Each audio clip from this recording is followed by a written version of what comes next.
अब हम ये सीखने वाले हैं कि दर्पण सूत्र होता क्या है और इस सूत्र का निगमन किस तरह से किया जाता है। और इस सूत्र का निगमन करने के लिए जिस दर्पण को हमने लिया है वो है एक अवतल दर्पण जिसकी वक्रता त्रिज्या है r।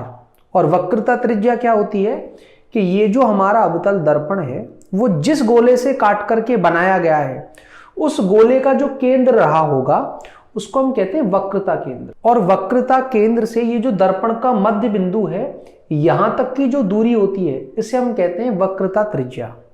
वक्रता केंद्र को और ये जो दर्पण का मध्य बिंदु है इसको जोड़ने वाली लाइन को हम कहते हैं मुख्य अक्ष।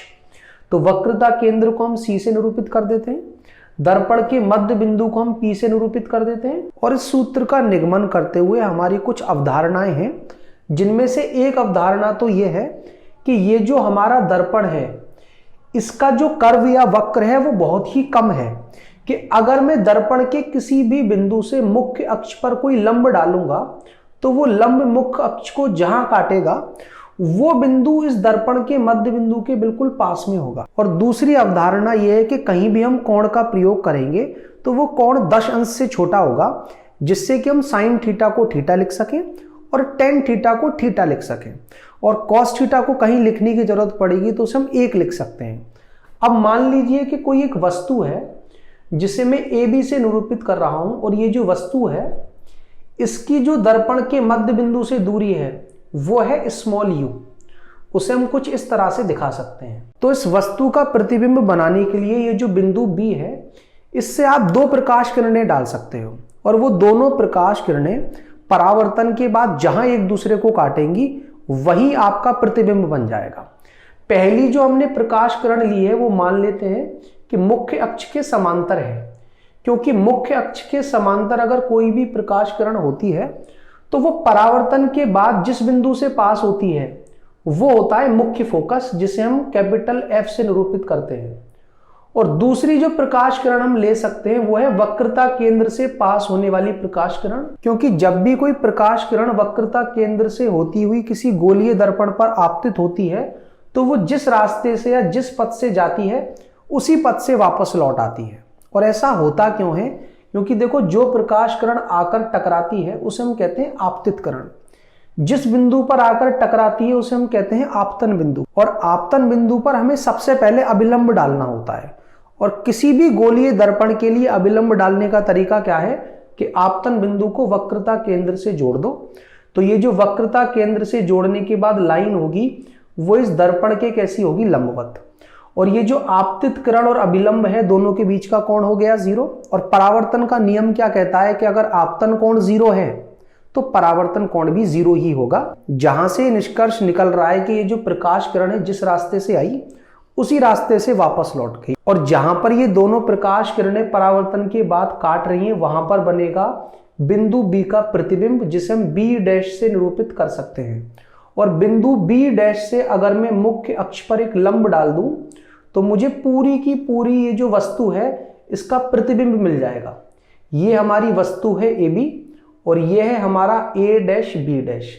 A का प्रतिबिंब यहां बन रहा है A' पर और B का बन रहा है B' पर। और ये जो पूरी वस्तु है AB इसका पूरा प्रतिबिंब ये रहा A', B'। केवल 2 प्रकाश किरणों से हमने ये प्रतिबिंब बना लिया। और ये जो प्रतिबिंब है वो दर्पण के मध्य बिंदु से जितनी दूरी पर बन रहा होता है उसे हम कहते हैं प्रतिबिंब की दूरी स्मॉल v। और दर्पण सूत्र की सहायता से ये जो वस्तु की दूरी है, ये जो प्रतिबिंब की दूरी है और ये जो हमारा दर्पण है इसकी जो फोकस दूरी या वक्रता त्रिज्या है, इन तीनों के बीच में ही हमें संबंध स्थापित करना है। देखिए वैसे तो किसी भी वस्तु का प्रतिबिंब बनाने के लिए 2 ही प्रकाश किरणें काफी हैं। जैसे मैंने यहां वस्तु AB का प्रतिबिंब 2 प्रकाश किरणों का प्रयोग करके बना लिया है, लेकिन दर्पण सूत्र के निगमन के लिए मैं 1 प्रकाश किरण का और प्रयोग कर लेता हूं जिसको कि मैं ये जो दर्पण का मध्य बिंदु है उस पर डालता हूं। यह है हमारी आपतित किरण और आपतित किरण जहां जाकर टकराती है उसे हम कहते हैं आपतन बिंदु। और इस आपतन बिंदु पर मैं लंब कैसे डालूंगा कि इसको वक्रता केंद्र से जोड़ दूंगा। तो ये जो हमारी मुख्य अक्ष है यही इसके लिए अभिलंब होगा।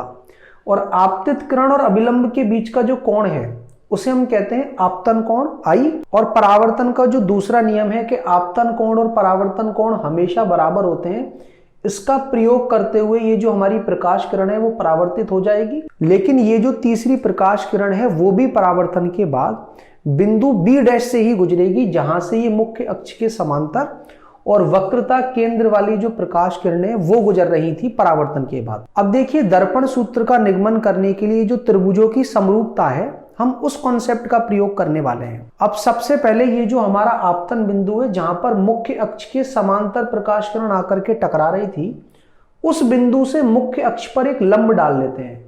और ये लंब आप देख सकते हो कि बिल्कुल दर्पण के मध्य बिंदु के पास में है।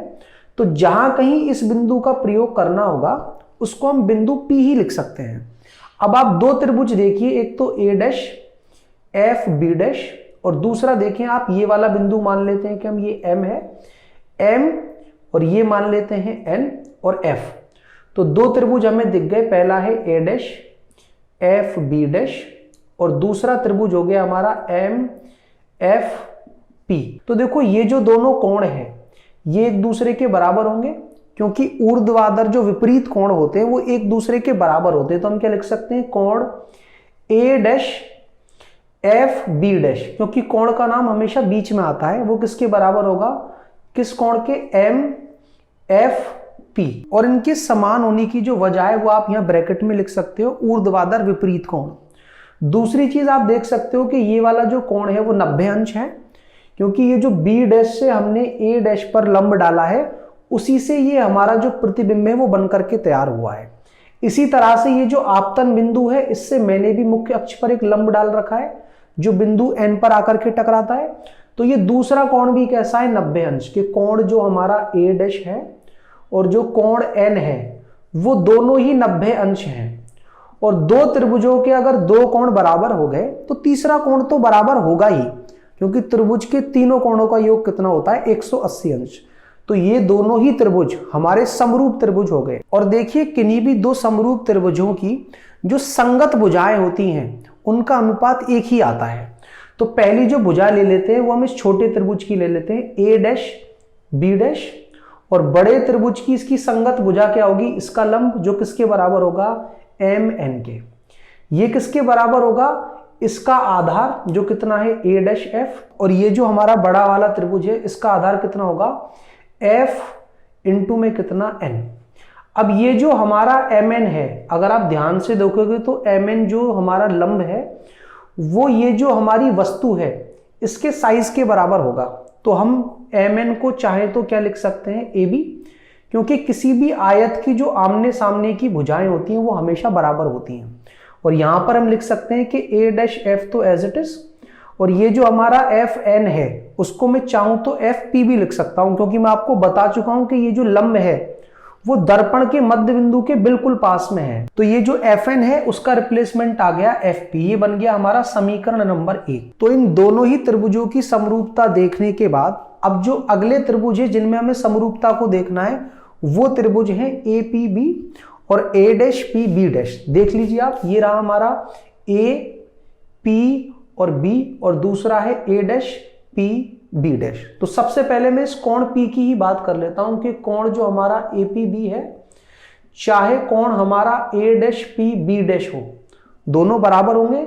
वो देखो किस वजह से कि जो परावर्तन के नियम है उसके हिसाब से ये तो है हमारा आपतन कोण और ये है हमारा परावर्तन कोण, और आपतन कोण और परावर्तन कोण हमेशा एक दूसरे के बराबर होते हैं।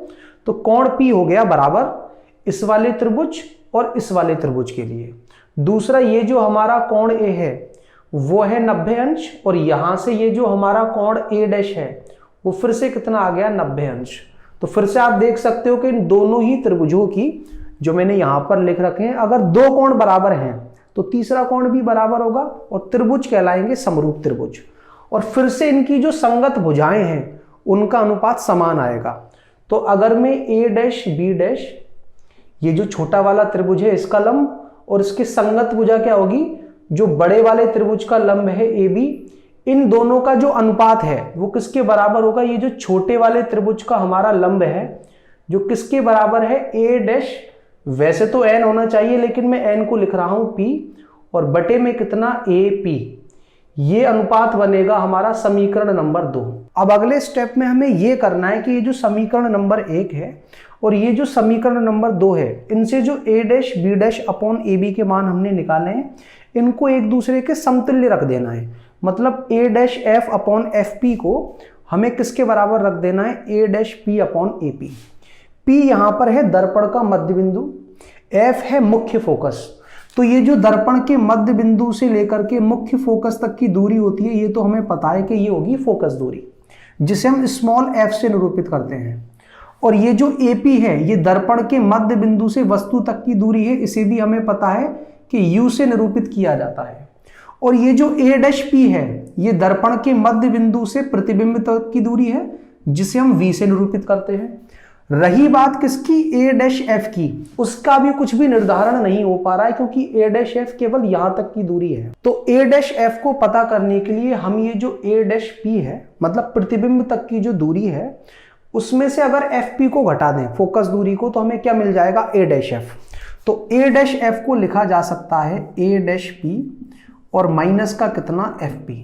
अब ये जो हमारा A डैश P है वो V के बराबर है, FP हमारा फोकस दूरी के बराबर है। तो अब हमें सारी ही चीजें पता हैं। अब जैसे ही हमें सारी चीजें पता लग गई, अब इसको सॉल्व करके हम दर्पण सूत्र पता कर सकते हैं।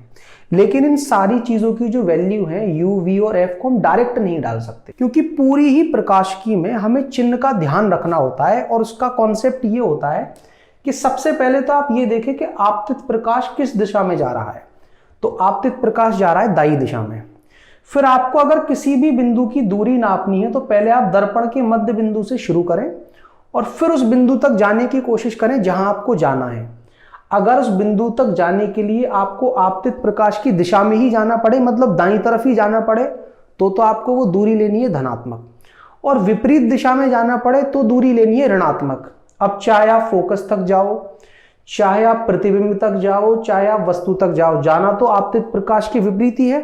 तो ये सभी जो हमारी दूरियां हैं वो रखी कैसी जाएंगी, ऋणात्मक। तो A डैश P हमारी क्या है, प्रतिबिंब की दूरी, लेकिन होगी कैसे, वो माइनस का V, क्योंकि हमें आपतित प्रकाश के विपरीत ही जाना है। FP क्या होगा हमारा, माइनस का F, बीच में माइनस पहले से ही लगा हुआ है, वो मैंने एज इट इज रखा है, अपॉन में FP, फिर से माइनस का F, और यहां पर क्या आएगा, A डैश P का मतलब माइनस V और AP का मतलब माइनस का U।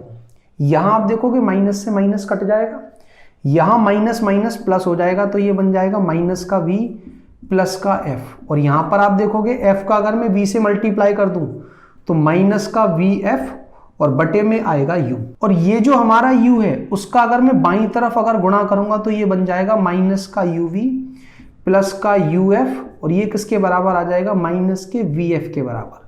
तो ये जो माइनस का VF है इसे तो ले जाता हूं मैं बाईं तरफ और UV को ले जाता हूं दाईं तरफ, तो क्या बन जाएगा, UF प्लस VF, और ये बराबर होगा UV के। यहां से F दोनों में से ही कॉमन है, तो F कॉमन आकर ब्रैकेट में बचेगा U प्लस V, और यहां पर आ जाएगा UV। और F का मान अगर हम यहां से निकालेंगे तो F किसके बराबर आएगा, UV अपॉन में U प्लस V। और जैसे ही हम इस समीकरण का व्युत्क्रम लेंगे तो हमारी बाईं साइड क्या बन जाएगी, 1/F, और दाईं साइड क्या बन जाएगी, U प्लस V ऊपर चला जाएगा और अपॉन में क्या आ जाएगा, UV। फिर UV का विभाजन U में भी करना है और UV का विभाजन V में भी करना है। तो क्या बनेगा हमारा समीकरण कि 1/F जो बाईं साइड है वो किसके बराबर आ जाएगी, 1/V प्लस 1/U। चाहे तो हम उसे 1/U प्लस 1/V भी लिख सकते हैं।